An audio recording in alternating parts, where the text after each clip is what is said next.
Next alphabet होता है W। तो W में हमारे पास रिएक्शन है विलियमसन सिंथेसिस, जिसको हम 4 तरीके से अलग अलग तरीके से रिप्रेजेंट कर रहे हैं। एक बार हमने नॉर्मल लिया CH3CH2ONA, ये क्या बना है, ये है इथॉक्साइड, इसका नाम है सोडियम इथॉक्साइड। इसके अलावा हम सोडियम प्रोपोक्साइड का भी यूज़ कर सकते हैं या सोडियम फिनॉक्साइड का भी यूज़ कर सकते हैं।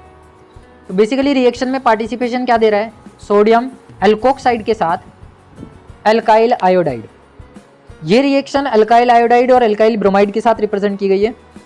हीटिंग करनी है रिएक्शन में, नॉर्मल काम है, कुछ भी अदर रिएजेंट रिएक्शन में पार्टिसिपेशन नहीं देगा।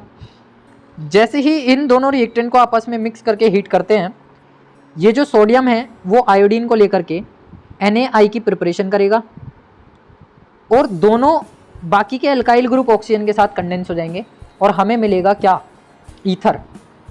ये जो CH3CH2 CH2CH3 के बीच में ऑक्सीजन है, इस फंक्शनल ग्रुप को बोलते हैं ईथर। तो ये बन गया di ethyl ether, di ethyl ether. दूसरी बात, सिमेट्रिकल ईथर है क्योंकि दोनों मॉलिक्यूल सेम है ऑक्सीजन के दोनों साइड। सिमिलरली अगर ये रिएक्शन को हम प्रोपोक्साइड के साथ करा रहे हैं तो रिएक्शन में वही काम होगा, सोडियम आएगा आयोडीन के साथ बाहर और C2H5 कंडेंस हो जाएगा ऑक्सीजन के साथ जाकर के। तो ये कैसा बनेगा, ये अनसिमेट्रिकल ईथर बनेगा, जिसको हम ब्रांच्ड ईथर बोलते हैं। ये हमारे पास जो कंबाइंड फॉर्म यहाँ दिखाई दे रही है, प्रोडक्ट दिखाई दे रहा है, ये है ब्रांच्ड ईथर।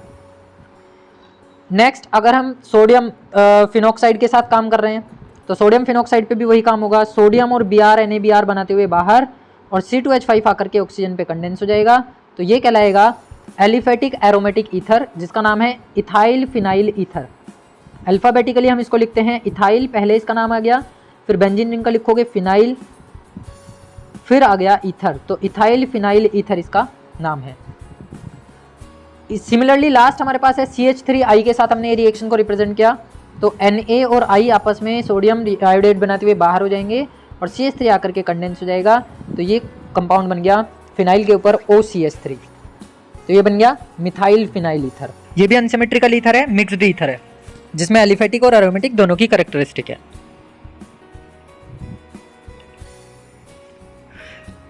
नेक्स्ट रिएक्शन आ जाती है W सीरीज में वुल्फ किश्नर रिएक्शन या वोल्फ किश्नर रिएक्शन। रिएक्शन को एल्डिहाइड और कीटोन दोनों ही पास आउट करते हैं विद हाइड्राजीन।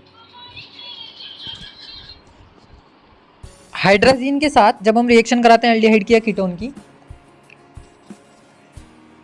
बेसिकली हाइड्रोजन का फॉर्मूला याद रखेंगे NH2 NH2, इसको हम ऐसे लिखते हैं NH2 और NH2, लेकिन आसान करने के लिए रिएक्शन को हमने इसको उल्टा करके लिखा, एक बार पहले H2N फिर दूसरी बार NH2।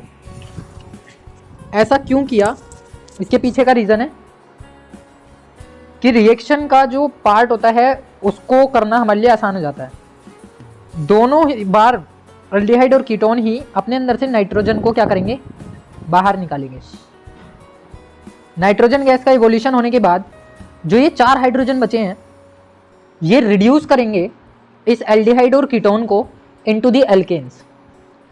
तो ये चारों हाइड्रोजन इस एल्डिहाइड को कैसे रिड्यूस करेंगे, 2 हाइड्रोजन आ जाएंगे इस कार्बन पे, या सीधे सीधे ये याद रख सकते हो कि एल्डिहाइड का जब हम रिडक्शन करते हैं तो वो हमें क्या देता है बना करके, अल्कोहल, और अल्कोहल का जब हम रिडक्शन करते हैं तो वो बना करके हमें देता है एल्केन। लेकिन ये रिएक्शन कराई जाएगी in the presence of KOH या ग्लाइकोल, दोनों में से कोई भी मीडियम हम इसमें रख सकते हैं, और टेम्परेचर यूज किया जाएगा 450 से 470 केल्विन। सिमिलरली सेम रिएक्शन को हम कीटोन के साथ फॉलो करेंगे हाइड्रोजन की प्रेजेंस में, तो नाइट्रोजन यहाँ से इवोल्यूट हो जाएगी in the presence of KOH या glycol and temperature maintain by 450 to 470 kelvin, और कीटोन का रिडक्शन होकर के क्या मिलता है हमें, एल्केन, जो कि कैसी होने वाली है, 3 कार्बन है तो 3 कार्बन की एल्केन मिलेगी, 2 कार्बन का एल्डिहाइड है तो 2 कार्बन का ही एल्केन मिलेगा। नेक्स्ट रिएक्शन आती है वुड्स रिएक्शन। अब वुड्स जो है वो 2 तरीके से होती है, एक नॉर्मल वुड्स है और दूसरी है वुड्स फिटिग रिएक्शन। तो वुड्स रिएक्शन जो होगी वो अल्काइल आयोडाइड या फिर अल्काइल हैलाइड रिप्रेजेंट करेंगे। आप यहाँ पे कोई भी अल्काइल हैलाइड यूज कर सकते हैं। अल्काइल हैलाइड के 2 मॉलिक्यूल आप यूज करने वाले हैं, similar 2 molecules of alkyl halide, reaction कराएंगे 2 एटम ऑफ सोडियम के साथ in presence of dry ether. Dry ether reaction को केवल इनिशिएट करने का काम करेगा।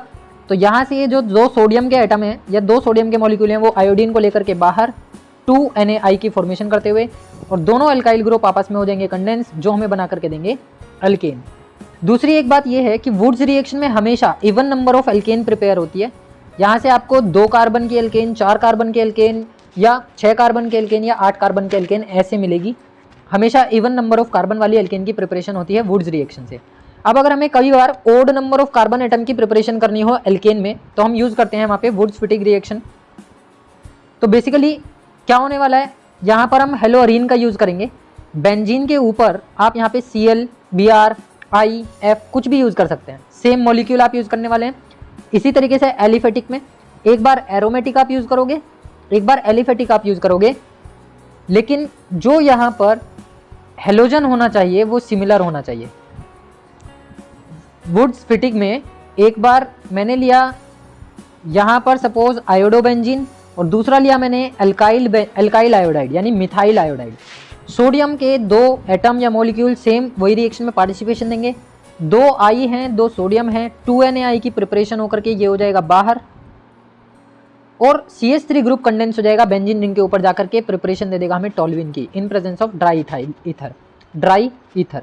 अभी जो ड्राई ईथर है वो कोई भी हो सकता है, मिथाइल ईथर भी हो सकता है, इथाइल ईथर भी हो सकता है, लेकिन प्रेफरेंस ये हमेशा ड्राई इथाइल ईथर को दी जाती है रिएक्शन में पार्टिसिपेशन देने के लिए। तो ये थी अल्फाबेट W में सारी मेन नेम रिएक्शंस जो एग्जाम के पॉइंट ऑफ व्यू से इंपॉर्टेंट है।